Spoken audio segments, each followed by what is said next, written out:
ನಮಸ್ಕಾರ, ರಿವ್ಯೂ ಚಾನಲ್ಗೆ ಸ್ವಾಗತ. ನಾನು ಸೌಖ್ಯ ಗಾಂವ್ಕರ್. ಇದು ಕರ್ನಾಟಕ ಪಾಲಿಟಿಕ್ಸ್ಗೆ ಸಂಬಂಧಪಟ್ಟಂಥ ಒಂದು ಅಚ್ಚರಿಯ ಸುದ್ದಿ.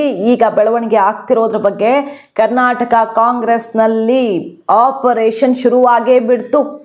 ಕೋಟಿ ಕೋಟಿ ಬಲದೊಂದಿಗೆ, ನೂರಾರು ಕೋಟಿ ಬಲದೊಂದಿಗೆ ಭರ್ಜರಿ ಆಪರೇಷನ್. ಶಾಸಕರ ಸಂಖ್ಯೆ ಎಷ್ಟು? ಹಾಗಾದ್ರೆ 40 ಶಾಸಕರಿಗೆ ಕೊಟ್ಟಿರುವ ಕೊಡುಗೆ ಏನೇನು? ವೆರಿ ಇಂಟ್ರೆಸ್ಟಿಂಗ್ ರಿಪೋರ್ಟ್ ಈಗ ಕೈಪಾಳ್ಯದಲ್ಲಿ ಕಂಪನ ಸೃಷ್ಟಿಸ್ತಾ ಇದೆ. ಇದು ಸಿಎಂ ಕುರ್ಚಿ ಜಟಾಪಟಿ ತಾರಕಕ್ಕೇರಿರೋ ಹೊತ್ತಲ್ಲಿ ಸಿಡಿದಿರುವ ಆಪರೇಷನ್ ಬಾಂಬ್. ಡೀಟೇಲ್ಸ್ ನೋಡ್ತಾ ಹೋಗೋಣ. ಮಿಸ್ ಮಾಡಿದ್ರೆ ನಮ್ಮ ಚಾನಲ್ನ ಸಬ್ಸ್ಕ್ರೈಬ್ ಮಾಡಿ, ನಿಮ್ಮ ಅಭಿಪ್ರಾಯ ಕಮೆಂಟ್ ಮಾಡಿ ತಿಳಿಸಿ. ಎಸ್ ವೀಕ್ಷಕರೇ, ಸದ್ಯ ಈಗ ಡಿ ಕೆ ಶಿವಕುಮಾರ್ ಸಿದ್ದರಾಮಯ್ಯ ನಡುವೆ ನೀನಾ ನಡೀತಿದೆ. ಸಿದ್ದರಾಮಯ್ಯ ಅವ್ರು ಬಿಡ್ತಿಲ್ಲ ಅಷ್ಟು ಸುಲಭವಾಗಿ. ಸೋನಿಯಾ ಗಾಂಧಿ ಅವರ ಕಾಲ್ ಬಂದರೂ ಡೆಲ್ಲಿಗೆ ಹೋಗಿಲ್ಲ ಅನ್ನೋ ತನಕ ಸುದ್ದಿ ಈಗ ಡಿ ಕೆ ಶಿವಕುಮಾರ್ ಅವ್ರಿಗೆ ತಾನು ನೆಕ್ಸ್ಟ್ ಸ್ಟೆಪ್ ಇಡಲೇಬೇಕಾಗತ್ತೆ ಅನ್ನೋ ಮನಸ್ಥಿತಿಗೆ ತಂದಿಟ್ಟಿದೆ. ಸೊ ಡಿ ಕೆ ಬಣ ಕೂಡ ಹೇಳಿರೋ ಡೇಟ್ ತನಕ ಕಾದು ಯಾವುದೇ ಹೆಜ್ಜೆ ಇಡಬಹುದು ಅನ್ನುವಂಥ ಬೆಳವಣಿಗೆ ಅಲ್ವಾ ಆಗ್ತಿರೋದು. ಇದ್ರ ನಡುವೆ ನೋಡಿ, ಡಾರ್ಕ್ ಹಾರ್ಸ್ ಸುಳಿವು ನಮಗೆ ಸಿಕ್ಕಿದೆ. ಬೇರೆನೇ ಏನೋ ಆಗತ್ತೆ ಅಂತ ಇತ್ತೀಚೆಗಷ್ಟೇ ಬಿಜೆಪಿ ಅವರು ಹೇಳಿದ್ರು, ಬೊಮ್ಮಾಯಿ ಅವರು ಹೇಳಿದ್ರು, ಬೇರೆ ಬೇರೆ ನಾಯಕರು ಹೇಳಿದ್ರು, ಬೇರೆದಾಗ್ತಿದೆ ಉತ್ತರ ಕರ್ನಾಟಕ ಭಾಗದಲ್ಲಿ ಅಂತ ಹೇಳಿದ್ರು. ಈಗ 40 ಶಾಸಕರಿಗೆ ಹಾಗಾದ್ರೆ ಈ ಬಿಗ್ ಲೀಡರ್ ಕೊಟ್ಟಿರೋದೇನು? ಸಿಎಂ ಕುರ್ಚಿಗೋಸ್ಕರ ಭರ್ಜರಿ ತಯಾರಿ, ನೂರಾರು ಕೋಟಿ ಇನ್ವೆಸ್ಟ್ಮೆಂಟು ಆಗಿ ಹೋಗಿದೆ ಅನ್ನುವಂಥ ಸುದ್ದಿ. ಅಹಿಂದ ಶಾಸಕರಿಗೆ ಗಾಳ ಹಾಕಿದ ಬೆಳಗಾವಿ ಸಾಹುಕಾರ್ ಸತೀಶ್ ಜಾರಕಿಹೊಳಿ. ಸತೀಶ್ ಜೊತೆ ಇರುವಂಥ ಶಾಸಕರು ಎಷ್ಟು ಈಗ? ಹಾಗಾದ್ರೆ ಅದರ ಅರ್ಥ ಏನು? ಹಾಗಾದ್ರೆ ಈಗ ನೆಕ್ಸ್ಟ್ ಸತೀಶೇ ಸಿ ಎಂ ಆಗ್ಬಿಡ್ತಾರ ಅಂತನಾ? ಅವ್ರ ಪ್ಲಾನೇ ಬೇರೆ ಇದೆ. ಡಿ ಕೆ ಸಿ ಎಂ ಆದರೆ ಆ ಸರ್ಕಾರ ಎಷ್ಟು ದಿನ ಬಾಳಿಕೆ ಬರುತ್ತೆ ಅನ್ನೋದು ಗೊತ್ತಿಲ್ಲ. ಯಾಕಂದ್ರೆ ಆಗ ಜಾರಕಿಹೊಳಿ ಬ್ರದರ್ಸ್ ಅನ್ನೋ ವಿಷಯ ಬರುತ್ತೆ. ರಮೇಶ್ ಜಾರಕಿಹೊಳಿ ಪ್ಲಸ್ ಸತೀಶ್ ಜಾರಕಿಹೊಳಿ ಅನ್ನೋ ಫ್ಯಾಕ್ಟರ್ ಬಂದು ಬಿಡುತ್ತೆ, ಡೌಟೇ ಇಲ್ಲ. ಅದು ಒಂದು ಕಡೆ. ಸೊ ಈಗ ಡಿ ಕೆ ಶಿವಕುಮಾರ್ ಅವರು ಸಿ ಎಂ ಆದ ಬಳಿಕ ಸರ್ಕಾರಕ್ಕೆ ಏನಾಗತ್ತೆ ಗೊತ್ತಿಲ್ಲ. ಮತ್ತು 28ರ ಚುನಾವಣೆಯಲ್ಲಿ ತಾನೇ ಮುಖ್ಯಮಂತ್ರಿ ಅಭ್ಯರ್ಥಿ ಅಂತ ಹೊರಟು ನಿಂತಿದ್ದಾರೆ ಈಗ ಸತೀಶ್ ಜಾರಕಿಹೊಳಿ ಅವರು. ನೂರಾರು ಕೋಟಿ ಲೆಕ್ಕಾಚಾರ ಏನು? ಹಾಗಾದ್ರೆ ನೋಡಿ, ಅಹಿಂದ ಶಾಸಕರಿರುವಂತಹ ಕ್ಷೇತ್ರಗಳಿಗೆ ತನ್ನ ಇಲಾಖೆಯಿಂದ PWD ಇಂದ ನೂರಾರು ಕೋಟಿ ಅನುದಾನ ಕೊಡ್ತಿದ್ದಾರೆ. ಅದು ಈಗ ಮೆಗಾ ಟ್ವಿಸ್ಟ್ ಕೊಡ್ತಿದೆ. ಉಪಸಮರದಲ್ಲಿ ಪಠಾಣ್ ಗೆಲುವಿಗೆ, ಯಾವ ಪಠಾಣು? ಶಿಗ್ಗಾವಿ ಪಠಾಣ್ ಗೆಲುವಿಗೆ ಸಾಹುಕಾರ್ ಡೈರೆಕ್ಟ್ ಆಗಿ ಕಾರಣ ಆಗಿದ್ರು. ಈ ಶಿಗ್ಗಾವಿ ಕ್ಷೇತ್ರಕ್ಕೀಗ 245 ಕೋಟಿ ಅನುದಾನವನ್ನ ಮಂಜೂರು ಮಾಡಿದ್ದಾರೆ. ಅಹಿಂದ ವರ್ಗಗಳ ಮತ ಇರುವ, ಅಹಿಂದ ಬಲದಿಂದ ಗೆದ್ದು ಬಂದಿರುವಂಥ ಶಾಸಕರ ತಂಡವನ್ನ ಕಟ್ಟಿ ಅವ್ರಿಗೆ ಏನೇನು ಕೊಡಬೇಕೋ ಕೊಟ್ಟು ಭದ್ರ ಮಾಡ್ತಿದ್ದಾರೆ. ಸರ್ಕಾರದಿಂದ ಸಿಎಂ ಕೊಡೋ ಅನುದಾನ ಅಲ್ಲ, ತನ್ನ ಇಲಾಖೆಯಿಂದ ಕೊಡುವ ಅನುದಾನ. ನೋಡಿ, ಸಣ್ಣ ಅಮೌಂಟ್ ಅಲ್ಲ ಇದು. 245 ಕೋಟಿ ಅನುದಾನ ಶಿಗ್ಗಾವಿ ಕ್ಷೇತ್ರಕ್ಕೆ ಮಂಜೂರು. ಈ ರೀತಿ SC ST ಮತ್ತು ಅಲ್ಪಸಂಖ್ಯಾತರು ಇರುವಂಥ, ಅಹಿಂದ ವೋಟ್ ಬ್ಯಾಂಕ್ ಇರುವಂಥ ಕ್ಷೇತ್ರಗಳನ್ನೇ ಆಯ್ಕೆ ಮಾಡಿ ಸತೀಶ್ ಜಾರಕಿಹೊಳಿ ಅವರ ಗೇಮ್ ಪ್ಲಾನ್ಸ್ ಆಗ್ತಿದೆ.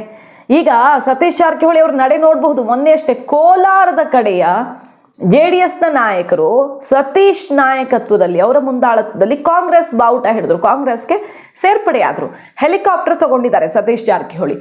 ರಾಜ್ಯದಾದ್ಯಂತ ಪ್ರವಾಸವನ್ನು ಶುರು ಮಾಡಿದ್ದಾರೆ. ವಿವಿಧ ಕಡೆಗಳಲ್ಲಿ ತನ್ನ ನಾಯಕತ್ವ. ನಂಬರ್ 1 ಈಗ ಡಿ ಕೆ ಸಿ ಎಂ ಆದರೆ ಸತೀಶ್ ಜಾರಕಿಹೊಳಿ ಅಧ್ಯಕ್ಷರಂತೂ ಆಗಲೇಬೇಕು, ಬಿಟ್ಕೊಡಲ್ಲ ಅವರು. ಅಧ್ಯಕ್ಷರಾಗುವಂಥ ಮುನ್ಸೂಚನೆ ಅನ್ನುವಂತೆ ಪಕ್ಷ ಸೇರ್ಪಡೆ ಮಾಡ್ಕೊಳ್ಳೋದು ಇಂಥದ್ದೆಲ್ಲ ಶುರುವಾಗಿದೆ. ಪಕ್ಷದ ಮೇಲೆ ಹಿಡಿತ ಸಾಧಿಸುವಂಥ ಕೆಲಸ ಈಗಲೇ ಶುರು ಮಾಡಿಬಿಟ್ಟಿದ್ದಾರೆ ಅವರು. ಸೊ ಸಿದ್ದರಾಮಯ್ಯನವರಿದ್ದರೆ ಯಥಾಸ್ಥಿತಿಯಲ್ಲಿ ಇರುತ್ತೆ, ಚೇಂಜ್ ಆದರೆ ಇವರು ಅಧ್ಯಕ್ಷರಂತೂ ಆಗೇ ಆಗ್ತಾರೆ.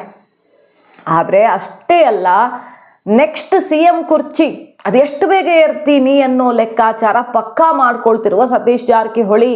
ಫಾರ್ ಎಕ್ಸಾಂಪಲ್, ಅದಕ್ಕೆ ಅಹಿಂದ ಶಾಸಕರಿರುವ, ಅಹಿಂದ ಬಲದಿಂದ ಗೆದ್ದಿರುವ, ಅಹಿಂದ ವೋಟ್ ಬ್ಯಾಂಕ್ ಸ್ಟ್ರಾಂಗ್ ಆಗಿರುವಂಥ ಕಡಿಮೆ ಅಂದರೂ 60 ಶಾಸಕರನ್ನ ಟಾರ್ಗೆಟ್ ಮಾಡ್ಕೊಂಡಿದ್ದಾರೆ. ಅದರಲ್ಲಿ 40 ಸತೀಶ್ ಜಾರಕಿಹೊಳಿ ಅವರೇ ಗೆಲ್ಲಿಸಿಕೊಂಡ ಅನ್ನೋ ಅರ್ಥದ. ಅದರ ಅರ್ಥ ಏನು?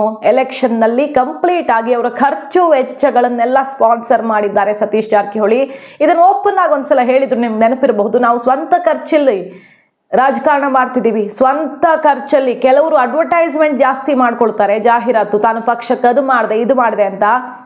ಆದರೆ ಹೈಕಮಾಂಡ್ ಗೊತ್ತು ನಾವು ಹೆಚ್ಚು ಮಾತಾಡಲ್ಲ, ಸ್ವಂತ ಖರ್ಚಲ್ಲಿ ರಾಜಕಾರಣ ಮಾಡ್ತಿದ್ದೀವಿ ಅನ್ನುವ ಮಾತನ್ನಾಡಿದ್ರು. ಸೊ ಸಿದ್ದರಾಮಯ್ಯನವ್ರು ಹೇಗೆ JDS ಬಿಡುವ ಹೊತ್ತಿಗೆ ಅವ್ರು ಆರೋಪ ಮಾಡೋ ರೀತಿ ದೇವೇಗೌಡರು ತನ್ನನ್ನು ಹೊರದಬ್ಬಿದ್ರು, CM ಕುರ್ಚಿ ಕೊಡಲಿಲ್ಲ ಅಂತಲ್ವ, ಅಷ್ಟೊತ್ತಿಗೆ ಅಹಿಂದ ಅನ್ನುವಂಥ ಒಂದು ವೇದಿಕೆ ರೆಡಿ ಮಾಡ್ಕೊಂಡು ಬಿಟ್ಟಿದ್ರು. ಅವತ್ತು ಇನ್ವೆಸ್ಟ್ ಮಾಡಿದ್ದು ಇಷ್ಟು ವರ್ಷ ಅವರಿಗೆ ದಶಕಗಳ ಕಾಲ ರಾಜಕಾರಣದಲ್ಲಿ ಭರ್ಜರಿ ಫಲವನ್ನು ಉಣ್ಣೋದಕ್ಕೆ ಕಾರಣ ಆಯಿತು. ಅದೇ ರೀತಿಯಲ್ಲಿ ಅದೇ ಫಾರ್ಮುಲಾವನ್ನು ಸತೀಶ್ ಜಾರಕಿಹೊಳಿ ರೆಡಿ ಮಾಡ್ಕೊಂಡಿದ್ದಾರೆ. ಹೆಚ್ಚು ಕಡಿಮೆ ಆದರೆ DK ಶಿವಕುಮಾರ್ ಅವರು CM ಆಗಿ ಸರ್ಕಾರ ಶೇಕ್ ಆದರೆ DK ನಾಯಕತ್ವ ಫೇಲ್ಯೂರ್ ಅಂತ ಆಗುತ್ತೆ. ನೆಕ್ಸ್ಟ್ ಚಾನ್ಸೇ ಸತೀಶ್ಗೆ.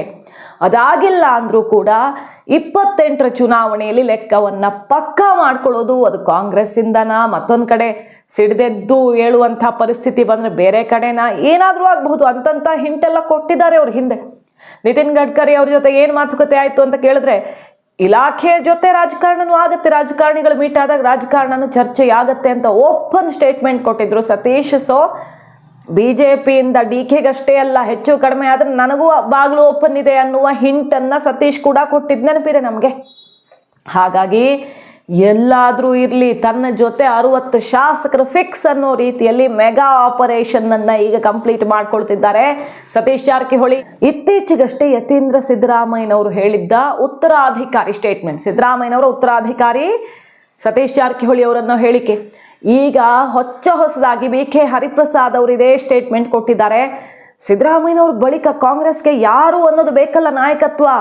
ಸತೀಶ್ ಜಾರಕಿಹೊಳಿ ಅವರು ಯಾಕಾಗಬಾರ್ದು? ಹಿಂದುಳಿದ ಸಣ್ಣ ಸಣ್ಣ ಸಮುದಾಯಗಳು, ಶೋಷಿತ ಸಮುದಾಯಗಳ ಪರ, SC ST ಸಮುದಾಯಗಳ ಪರ ಬಹಳ ವಿಶೇಷವಾದ ಕಾಳಜಿಯನ್ನು ಹೊಂದಿದ್ದಾರೆ ಸತೀಶ್ ಜಾರಕಿಹೊಳಿ. ಅವರೇ ಪಕ್ಷದ ನಾಯಕ, ಯಾಕಾಗಬಾರದು ಅನ್ನುವಂಥ ಬಿಗ್ ಸ್ಟೇಟ್ಮೆಂಟನ್ನು ಕೊಟ್ಟಿದ್ದಾರೆ. BK ಹರಿಪ್ರಸಾದ್ ಅವರು ಹೈಕಮಾಂಡ್ ಮಟ್ಟದಲ್ಲಿ BK ಹರಿಪ್ರಸಾದಿಂದನೂ ಅಭಿಪ್ರಾಯ ಸಂಗ್ರಹ ಆಗಿದೆ. ಈ ಕ್ಷಣಕ್ಕೆ ಸತೀಶ್ ಜಾರಕಿಹೊಳಿ ಬಗ್ಗೆ CM ಕುರ್ಚಿ ಸುತ್ತ ಏನೂ ಇಲ್ಲ, ಯಾಕಂದ್ರೆ ಸಿದ್ದು DK ನಡುವೆ ಸಾಲ್ವ್ ಮಾಡ್ಕೊಂಡ್ರೆ ಸಾಕಾಗಿದೆ. ಆದರೆ ಹೈಕಮಾಂಡ್ ಕಣ್ಣು ಈಗ ಸತೀಶ್ ಮೇಲೆ ಬಿದ್ದಿದೆ. ಸತೀಶ್ ಜಾರಕಿಹೊಳಿ ಕಟ್ಟಿರುವ ಕೋಟೆ ಪಕ್ಷಕ್ಕೆ ಭವಿಷ್ಯವಾಗಬಲ್ಲದು ಅನ್ನುವಂಥ ರಿಪೋರ್ಟ್ ಹೈಕಮಾಂಡ್ ಅನ್ನ ತಲುಪಿದೆ. CM ಕುರ್ಚಿಯನ್ನ ಕೊಡಬಹುದು ಹೈಕಮಾಂಡ್, CM ಪಟ್ಟವನ್ನ ಯಾರಿಗೆ ಬೇಕಾದರೂ ಕಟ್ಟಬಹುದು. ಆದರೆ ಅಹಿಂದ ಬಲವನ್ನ ಸಂಪಾದಿಸಬೇಕಾಗತ್ತೆ. ಆ ಕೆಲಸದಲ್ಲಿ ನಿರತರಾಗಿದ್ದಾರೆ. ಅನುದಾನದ ಮೂಲಕ, ಎಲೆಕ್ಷನ್ ಗೆಲ್ಲಿಸಿಕೊಳ್ಳುವ ಮೂಲಕ, ಖರ್ಚು ವೆಚ್ಚ ಮತ್ತೊಂದು ಮಗದೊಂದು ಎಲ್ಲ ಸತೀಶ್ ಜಾರಕಿಹೊಳಿ ಅವರ ಸೈಲೆಂಟ್ ಪ್ಲಾನ್ ಬಹಳ ದೊಡ್ಡದಿದೆ. ಆ ಕಡೆ ಮೊನ್ನೆ ಒಂದು ಮೀಟಿಂಗ್ ಆಯಿತು, ರಿಪೋರ್ಟ್ ಇಟ್ಟಿದ್ವಿ ನಿಮ್ಮ ಮುಂದೆ. ಖಾಸಗಿ ಹೋಟೆಲಲ್ಲಿ ಶೋಷಿತ ಮತ್ತು ಅಹಿಂದ ಸಮುದಾಯಗಳ ನಾಯಕರ ಮೀಟಿಂಗು, ಸಮುದಾಯದ ಪ್ರಮುಖರ ಮೀಟಿಂಗು. ಸಿದ್ದರಾಮಯ್ಯನವ್ರನ್ನ ಇಳಿಸಿದ್ರೆ ದಂಗೆ ಏಳುತ್ತೆ, ಅದಕ್ಕೆ ಬೇಕಾದ ಬಜೆಟ್ಟು ರೆಡಿ ಆಗಿದೆ ಅನ್ನೋ ತನಕ ಸುದ್ದಿ ಬಂತು. ಸತೀಶ್ ಅವರ ನೇತೃತ್ವ ಅದಕ್ಕಿರುತ್ತೆ ಅಂತ. ಅಂದರೆ ಹಳ್ಳಿಯಲ್ಲೂ ಒಂದೊಂದು ಹಳ್ಳಿ, ಕಟ್ಟ ಕಡೆಯ ಹಳ್ಳಿಯಲ್ಲೂ ಕೂಡ ಸಿದ್ದರಾಮಯ್ಯನವ್ರನ್ನ ಟಚ್ ಮಾಡಿದ್ರೆ ಇಡೀ ದೇಶ ತಿರುಗಿ ನೋಡುವಂಥ ಒಂದು ದೊಡ್ಡ ಹೋರಾಟ ಆಗತ್ತೆ ಅನ್ನೋದು ತಯಾರಿ. ಇದರ ಮುಂಚೂಣಿಯಲ್ಲಿ ನಿಂತಿರೋರು ಸತೀಶ್ ಜಾರಕಿಹೊಳಿ. ಹೈಕಮಾಂಡ್ ತೀರ್ಮಾನ ಮಾಡಿದ್ರೆ ಏನೋ ಒಂದು ಆಗೇ ಆಗುತ್ತೆ, ಬದಲಾಯಿಸಬೇಕು ಅಂದರೆ ಬದಲಾಯಿಸ್ತಾರೆ. ಆದರೆ ಅಹಿಂದ ಸಮುದಾಯಗಳಿಗೆ ತಮ್ಮ ಪರ ನಿಂತವರು ಯಾರು ಅಂತ ನೋಡಿದಾಗ ಸಿದ್ದರಾಮಯ್ಯನವ್ರನ್ನ ಇಳಿಸಿದ್ರು. ಆದರೆ ತಮ್ಮ ಪರ ಸಿದ್ದರಾಮಯ್ಯನವರ ಬೆನ್ನಿಗೆ ಗಟ್ಟಿಯಾಗಿ ನಿಂತವ್ರು ಯಾರು ಅನ್ನೋ ಪ್ರಶ್ನೆ ಬಂದಾಗ ಸತೀಶ್ ಉತ್ತರವಾಗಿ ಕಾಣ್ತಾರೆ. ಅದು ಅವರ ಭವಿಷ್ಯಕ್ಕೆ ಪೂರಕವಾಗತ್ತೆ. ಸಿದ್ದರಾಮಯ್ಯನವರ ಉತ್ತರಾಧಿಕಾರಿ ಅನ್ನೋದನ್ನು ಬರೀ ಬಾಯಲ್ಲಿ ಮಾತಲ್ಲಿ ಮೊಳಗಿಸದೆ ಅದನ್ನು ಇಂಪ್ಲಿಮೆಂಟ್ ಮಾಡುವಲ್ಲಿ ಭರ್ಜರಿ ತಯಾರಿಯಲ್ಲಿ ತೊಡಗಿದ್ದಾರೆ ಸತೀಶ್ ಜಾರಕಿಹೊಳಿ. ಅದೇ ಈಗ DK ಬ್ರದರ್ಸ್ಗೆ ನುಂಗಲಾರದ ತುತ್ತಾಗಿರೋದು. ಮೆಗಾ ಆಪರೇಷನ್ ಕೈ ಒಳಗೆ ಈಗ ಕಂಪನ ಸೃಷ್ಟಿ ಮಾಡಿರೋದು. ಮಾಹಿತಿ ಇಷ್ಟ ಆಗಿದ್ರೆ ಮಿಸ್ ಮಾಡಿದ್ರೆ ನಮ್ಮ ಚಾನಲ್ನ ಸಬ್ಸ್ಕ್ರೈಬ್ ಮಾಡಿ, ನಿಮ್ಮ ಅಭಿಪ್ರಾಯ ಕಮೆಂಟ್ ಮಾಡಿ ತಿಳಿಸಿ. Thank you.